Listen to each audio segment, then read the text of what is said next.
तो जैसे कि हम यहाँ पर देख रहे हैं कि आज हम पढ़ रहे हैं कि कंप्यूटर की जो स्पीड है उसकी मेजरमेंट यूनिट्स क्या होते हैं। तो जैसे लिखा हुआ है एक्सप्लेनिंग हर्ट्स एंड वर्ड। तो यहाँ पर हमें कह रहा है understanding computer speed, a computer with a clock clicking in the background. ठीक है। What is computer speed? Computer speed is the rate at which a computer can process information. It is measures and hertz. ठीक है। अब ये hertz क्या था? Hertz एक बंदे का नाम था जिसने इस जो मेजरमेंट यूनिट था इसको इजाद किया था। इजाद क्या किया मतलब उसने समझाया लोगों को, तो उसने अपने नाम पर इसका रख दिया, इसका यूनिट बना दिया एच सेड। अब यहाँ पे कह रहा है कि जैसे मिसाल के तौर पे हर्ट्स क्या होता है? Hertz is the unit of frequency defined as one cycle per second. बस इस बात को आपने समझना है, ज्यादा गहराई में जाने की जरूरत नहीं है। One cycle per second, that's the point of understanding hertz. Hertz को समझने के लिए आपको सिर्फ ये समझना आना चाहिए कि वन साइकिल पर सेकेंड क्या होता है। अब व्हाट इज साइकिल? साइकिल बहुत आसान है, यानी कि जो भी काम आपने शुरू किया जिस पॉइंट से, और जब वो उस पॉइंट पर दोबारा आ गया, ये वह एक साइकिल पूरा हो गया। बात समझ में आई? एक काम हमने शुरू किया और वो दोबारा उस साइड पर पहुंच गया, तो एक साइकिल हो गया। मतलब जैसे कि हम इसको थोड़ा सा समझा देते हैं आपको। एक ऑब्जेक्ट यहां से चलना शुरू हुआ और यहां पर पहुंचा दोबारा से। ठीक है। अब वो गोल होके पहुंचा या यहां से चला और दोबारा घूम के फिर यूं आके यहां पहुंचा, इसको कहेंगे वन साइकिल। नहीं समझ में आ रहा? अच्छा। आप अपने घर से निकले, दुकान पे गए, दुकान से वापस घर पे आ गए, ये आपने क्या लगाया? एक चक्कर लगाया ना। ये जो आपने पूरा टाइम पूरा किया, इसको कहेंगे वन साइकिल। अब समझ में आ गया? सही है। सुबह उठे 8 बजे और पूरा दिन काम करने के बाद दूसरे दिन 8 बजे हम दोबारा उसी जगह पे आ गए, ये हो गई पूरे दिन की एक साइकिल। सही है। साइकिल का मतलब है किसी भी काम को जो आपने एग्जीक्यूट किया और दोबारा उसी पॉइंट पर आ गए। वही देखे ना, जो चीज जहां से शुरू होती है वही खत्म होती है। हम स्कूल जाते हैं और वापस कहाँ आते हैं?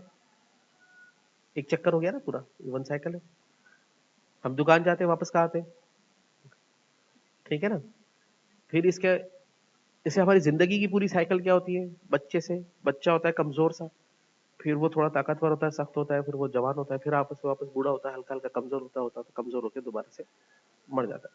मतलब वो एक गोद में से आया था और दूसरी गोद में चला गया, ये उसकी पूरी लाइफ साइकिल है। समझ में आ रही है बात ये? यानी कि चक्कर, जिसको हम मुख्तलिफ नामों से जानते हैं। अब इस चक्कर का मतलब कंप्यूटर में क्या है? देखो, कंप्यूटर बैकग्राउंड में क्या करता है? माइक्रो प्रोसेसर कैलकुलेशंस को सॉल्व करता है। क्या करता है? कैलकुलेशंस को सॉल्व करता है। मतलब एक सीपीयू ने 1 सेकंड में ये 3-4 कैलकुलेशंस परफॉर्म की। अब थोड़ा सा समझना बात को। यहां पे कह रहा है defined as a cycle per second. Computer की स्पीड को ऐसे मेजर करते हैं कि 1 सेकंड में वो कितना काम कर रहा है। मिसाल के तौर पे एक कंप्यूटर 1 सेकंड में एक कैलकुलेशन को सॉल्व करता है। कैलकुलेशन मतलब कोई भी कैलकुलेशन हो सकती है, वो 2+2 हो सकती है, वो 2+2+2 equal two divided by 2 by plus by -2 हो सकती है, वो 200 मल्टीप्लाई बाय 300 मल्टीप्लाई बाय, इस तरह की कोई भी कैलकुलेशन हो सकती है। डिपेंड करता है एक कंप्यूटर 1 सेकंड में एक कैलकुलेशन को सॉल्व करता है। ठीक है। आगे क्या कह रहा है? In the context of computer it refers to the number of clock cycles per second. ठीक है ना। और अब यहीं से आपको कहानी को समझ लेना है। एक कंप्यूटर एक कैलकुलेशन को 1 सेकंड में सॉल्व करता है, तो वो 1 मेगाहर्ट्ज है। ठीक है। दो कैलकुलेशन को 1 सेकंड में सॉल्व करता है, तो 2 मेगाहर्ट्ज का हो गया। सॉरी, 2 हर्ट्ज का हो गया, मेगा नहीं हुआ। फिर 3 कैलकुलेशन को एक वक्त में सॉल्व कर रहा है तो 3 हर्ट्ज का हो गया। क्या बढ़ रही है? एक बंदा 1 सेकंड में 1 निवाला खा रहा है, एक बंदा 1 सेकंड में 2 निवाले खा रहा है, 1 सेकंड में 3 निवाले खा रहा है।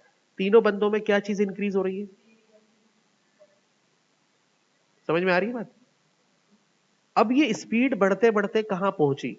शुरू तो हर्ट्ज से हुई थी, फिर यहां पर आगे कह रहा है कि भाई ये मेगा हर्ट्ज, हर्ट्ज के बाद आता है किलो हर्ट्ज, फिर आता है मेगा हर्ट्ज। अब किलो हर्ट्ज कैसे होगा? किलो, किलो का यूनिट आपको पढ़ा है 1000, है ना भाई? एक कंप्यूटर 1 सेकंड में 1000 कैलकुलेशन को सॉल्व करता है, तो उस कंप्यूटर की स्पीड क्या हो गई? 1000 हर्ट्ज, और इसको राउंड कर देंगे, शॉर्ट कर देंगे तो 1 किलो हर्ट्ज। सही। फिर 1 किलो हर्ट्ज 1 सेकंड में कंप्यूटर सॉल्व कर रहा है। 1.5 हो गया, 2 हो गया, 3 हो गया, 4 हो गया, 5 हो गया, 6, 7, 8, 9, कहां पहुंचा वो? अब इसने बताया megahertz is a unit of frequency equal to 1 million cycle per second. जब आप मेगाहर्ट्ज की बात करेंगे तो मिलियन साइकिल पर सेकंड बहुत आसान है। मिलियन माने क्या होता है? 10 लाख, है ना? 1 मिलियन 10 लाख। इसका मतलब क्या कह रहा है ये? ऐसा कंप्यूटर जो 1 सेकंड में 10 लाख कैलकुलेशंस को सॉल्व करने की सलाहियत रखे per second. It is commonly used major clock speed of older computers. ठीक है, अ लार्ज नंबर। तो वही अगर 10 लाख कैलकुलेशंस को 1 सेकंड में सॉल्व कर रहा है कोई कंप्यूटर, तो उसकी स्पीड कैलकुलेट की जाएगी 1 megahertz. 1 megahertz 10 lakh cycle per second. 1000 कर रहा है तो 1 किलो हर्ट्ज। 10,000 कर रहा है 10 किलो हर्ट्ज। 10 लाख कर रहा है तो 1 मेगा हर्ट्ज हो जाएगा। कोई भी any part of computer, micro processor, graphics card, GPU, RAM, ये इसकी स्पीड है। अब आगे चले, गीगा हर्ट्ज कब बनेगा? तो कह रहा है billion cycle per second. 1 billion कितने हो गए? 10, 10 अरब। 10 अरब का बनेगा, देखिए ना।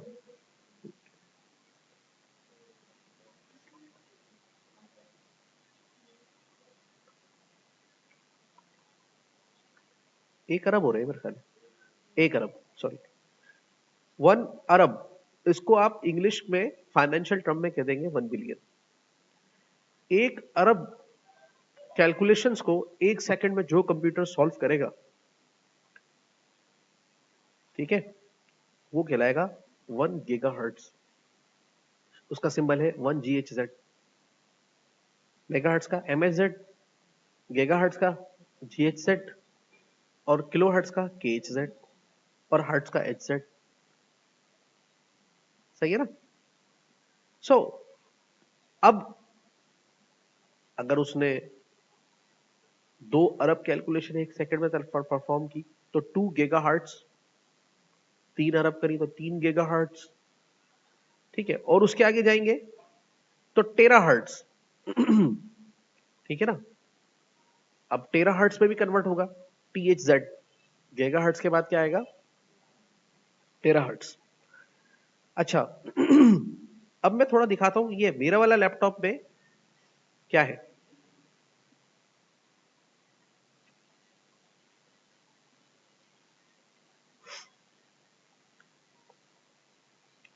तो देखो क्या कह रहा है, इसकी स्पीड है 2.6 गीगाहर्ट्ज, मतलब 2 अरब और 60 करोड़ कैलकुलेशन 1 सेकंड में सॉल्व करने की सलाहियत रखता है। ठीक है?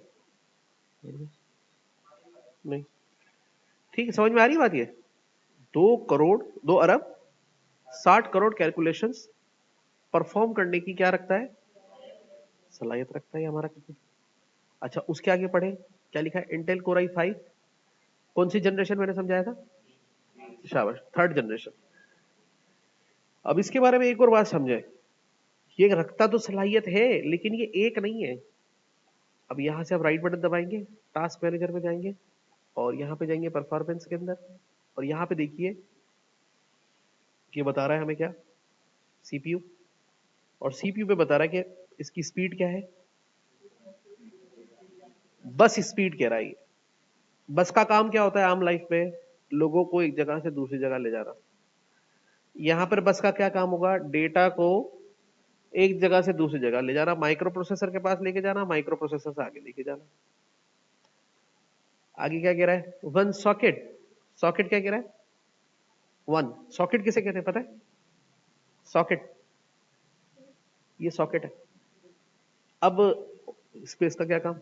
कोई भी खांचा जिसमें कोई चीज लगे उसको आप क्या कहते हैं? One socket.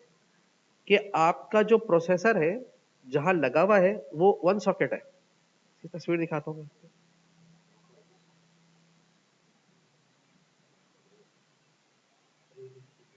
हाँ हाँ बोलो।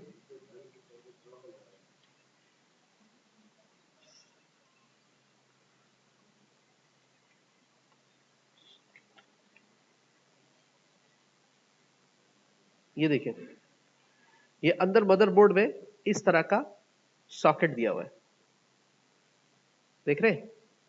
और इसके अंदर ये इस तरह से माइक्रो प्रोसेसर को इंस्टॉल किया जाता है। तो कह रहा है आपके कंप्यूटर में, यानी कि जो सिस्टम आप लोग चला रहे हैं उसमें कितने सॉकेट है? तो उसमें एक ही प्रोसेसर लगेगा। आगे पढ़े, कहां चला गया? और लॉजिकल प्रोसेसर्स 4 है, कोर 2 है और प्रोसेसर 4 है। कोर्स 2 है और प्रोसेसर लॉजिकली 4 है। अब इस बात को समझ लेना, तो ये सबको समझाने लग जाओगे तुम। अच्छा, इधर आ जाए दोबारा से तस्वीर के ऊपर। सॉकेट एक है तो प्रोसेसर कितने लग रहे? अब इन्होंने क्या किया है, टेक्नोलॉजी में क्या होता है, जब टेक्नोलॉजी एडवांस होती है तो वो दो काम करती है, स्पीड को इंप्रूव करती है, साइज को रिड्यूस करती है। ठीक होता है ना भाई? अब जितने पहले फोन आए, फोन के बाद मोबाइल, मोबाइल के बाद स्मार्टफोन, अब वो स्मार्ट वॉच, ये क्या हो रहा है?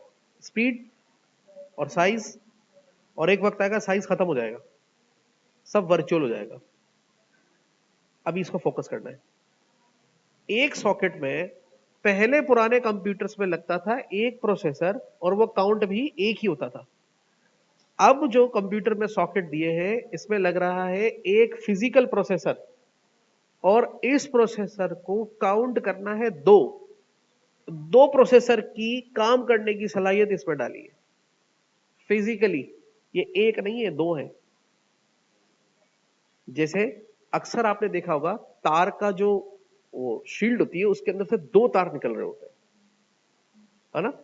फिर उसको कहते हैं वन कोर। किसी में से निकल रहे होते हैं चार तार, वो जाते हैं टू कोर। डबल, एक प्लस माइनस है ना, वन कोर में प्लस माइनस। फिर एक शीट आती है उसमें से निकलते हैं चार तार, टू कोर्स। एक शीट आती है उसमें से निकलते हैं छह तार, थ्री कोर्स। फिर उसमें से निकलते हैं आठ, उसको कहते हैं फोर कोर्स। भाई एक में से क्यों निकल रहे हैं? भाई मिसाल के तौर पर मुझे आगे ले जाके चार कनेक्शन लगाने हैं, तार एक ही चाहिए, पीछे भी चार होंगे, तो अलग अलग तार ले जाऊंगा, उसको एक ही कोर में ले गया। हाँ, ऐसे खोल के आगे से कनेक्ट तो अलग अलग होंगे। इसमें इन्होंने, ये एक नहीं, ये दो प्रोसेसर्स है, और दोनों प्रोसेसर्स के अंदर दो लॉजिकल प्रोसेसर्स है।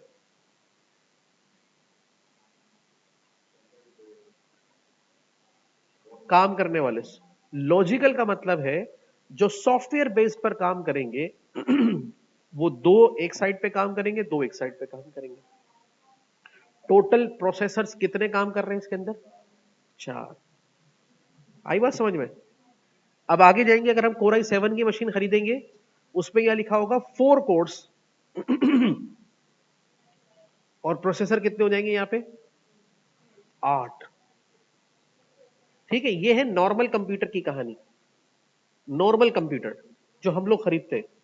अब जाते हैं सर्वर मशीन्स के ऊपर, तो उसमें सॉकेट किसी सर्वर मशीन में 4 होते हैं, किसी सर्वर मशीन में 8 सॉकेट होते हैं, किसी सर्वर मशीन में 16 सॉकेट्स भी होते हैं, 16 फिजिकल प्रोसेसर, और अगर उसमें हर किसी में 8-8 कोर है तो 16 इंटू 8 जो आंसर आएगा, इतने प्रोसेसर मिलके काम करते हैं, तो कंप्यूटर की स्पीड कहां पहुंचेगी।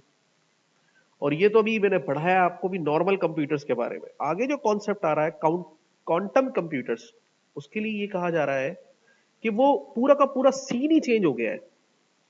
अब तक जितने कंप्यूटर्स काम कर रहे हैं पूरी दुनिया में, अगर कोई उनको टास्क दिया जाए, ये जितने कंप्यूटर, जिसमें सुपर कंप्यूटर भी शामिल है, माइंड इट, हमारे सारे कंप्यूटर, हर एक घर का एक एक कंप्यूटर, सारे कंप्यूटर जो सर्वर कंप्यूटर सब कुछ है, आज आप समझ गए कितनी स्पीड में काम करते होंगे वो।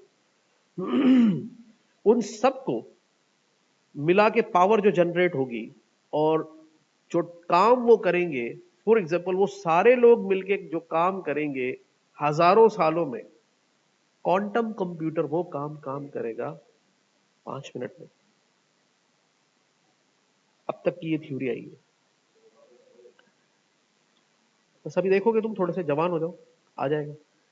मतलब मार्केट पे डिप्लॉय कमर्शियली नहीं हुआ है, इंट्रोड्यूस करा दिया है क्वांटम कंप्यूटर। ठीक है, अब वो थ्योरी दूसरी है। थ्योरी, बात समझने की कोशिश करें, थ्योरी दूसरी, मतलब अब टेक्नोलॉजी में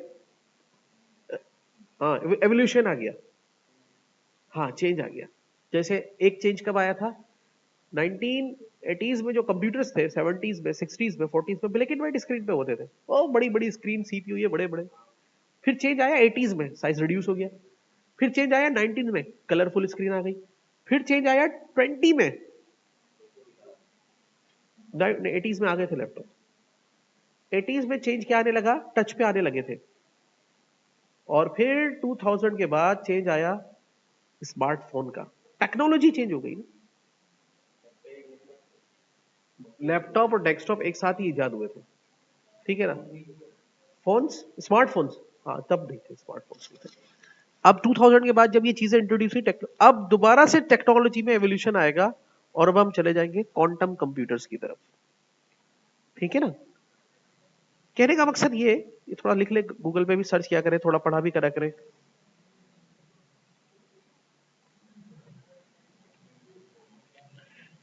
इन्होंने इसका डायग्राम ही चेंज कर दिया ना पूरा। ये क्वांटम कंप्यूटर है भाई, हाँ ये इसका प्रोसेसिंग यूनिट है, ऐसे काम करेगा ये देखो। नहीं नहीं, ये कंप्यूटर रखा हुआ है भाई, कंप्यूटर ऐसे काम करेगा ये। रिजल्ट्स स्क्रीन पर देगा ना। ये देख, इसकी चिप, अभी इन्होंने इसकी चिप बनाई है, ये कंप्यूटर में जैसे लगेगी, हमारा कंप्यूटर क्वांटम कंप्यूटर हो जाएगा, स्पीड फास्ट हो जाएगी इसकी। बहरहाल अब ये तो पढ़ेंगे इसके बारे में कभी, इसके काल करा करेंगे। बहरहाल आपको समझ में आ गया, mega hertz, kilo hertz, giga hertz, tera hertz, आइए तो रिकॉर्ड कर। ठीक है, अब मिसाल के तौर पे रैम की बस स्पीड कैसे चेक करेंगे। अब यहां हम लिखते हैं रैम बस स्पीड। तो देखो ये रैम्स पे लिखा हुआ होता है, ये बता रखा है यहां पे।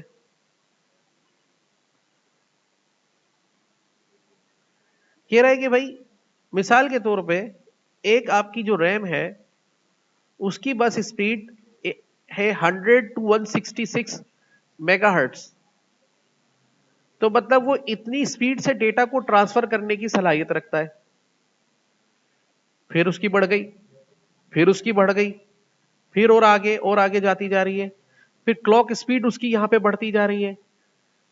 समझ रहे, मतलब डिवाइसेस में यूं चेंजेस आएगा। एक आपने ग्राफिक्स कार्ड खरीदा, वो भी 1 GB का था, दूसरा भी 1 GB का था, तो दोनों की फिर कंपैरिजन में क्या होगा, उनकी बस स्पीड बढ़ जाएगी। एक की बस स्पीड सपोज एक 100 मेगाहर्ट्ज से डेटा ट्रांसफर करने की, तो दूसरे की क्या हो जाएगी, 150 हो जाएगी, 200 हो जाएगी, तीसरा आएगा 300 हो जाएगी।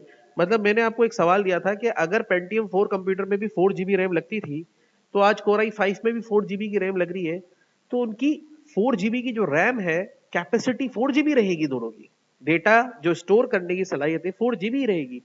लेकिन पेंटियम 4 कंप्यूटर में जो रैम लगती थी उसकी बस स्पीड थी 100 to 200।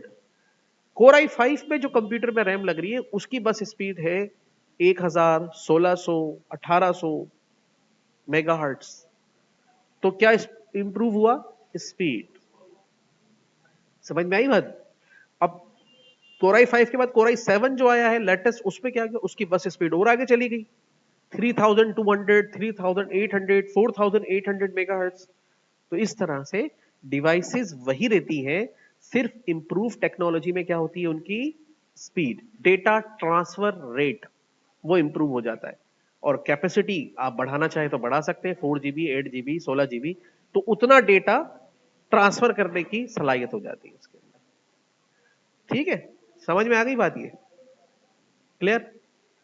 तो इस तरह आप रैम को कैलकुलेट कर सकते हैं। अब जो हार्ड डिस्क वाला मामला है, एक हार्ड डिस्क है मिसाल के तौर पे, ज्यादा लंबा हो गया काम, साटा hard disk data transfer rate. तो यहां हमने लिखा साटा हार्ड डिस्क का डेटा ट्रांसफर रेट क्या है। तो इसने बताया 60 MB पर सेकेंड रीड, 60 MB पर सेकेंड राइट।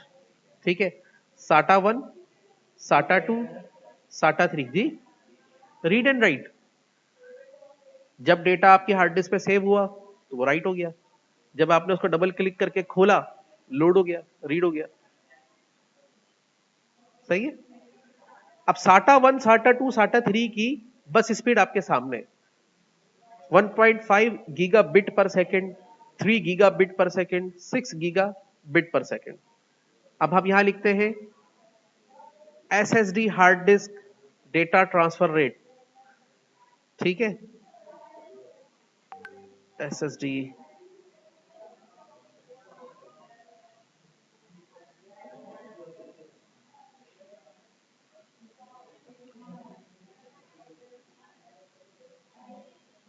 ये देखिए कहां था वो 60 और ये कितने पे आ रहा है 265। कितना आगे चला गया 60, 120, फिर 180, फिर 240, 4 टाइम फास्टर हो गया। और ये तो साटा 1 का है। साटा 2 बनाई जो SSD का नया वर्जन आया तो वो इससे भी आगे चला गया SSD 3। अब ये सिर्फ इसकी स्पीड को इंप्रूव कर रहे हैं। इस वजह से नॉर्मल हार्ड डिस्क में हमारा लैपटॉप लैग करता है और जैसे SSD ऐड करते हैं फास्ट हो जाता है। बात समझ में आ रही है? तो ये RAM, graphics card, micro processor, hard disk, ये सब के सब बने थे 1940s में जब कंप्यूटर बना था। अब तक सिर्फ क्या हो रहा है इनके अंदर, स्पीड और कैपेसिटी इनहांस करते जा रहे हैं, इनहांस करते जा रहे हैं, इनहांस करते जा रहे हैं। सही है? चलें।